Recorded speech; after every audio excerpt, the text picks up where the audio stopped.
আসসালামু আলাইকুম রহমতুল্লাহি ওয়া বারাকাতুহু। আজ বিশ্ব ইজতেমার শেষ দিন অর্থাৎ শেষ রাত।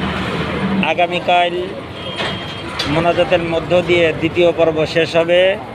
এটা হচ্ছে তুরাগ নদী, তুরাগ নদীর একটা ব্রিজ।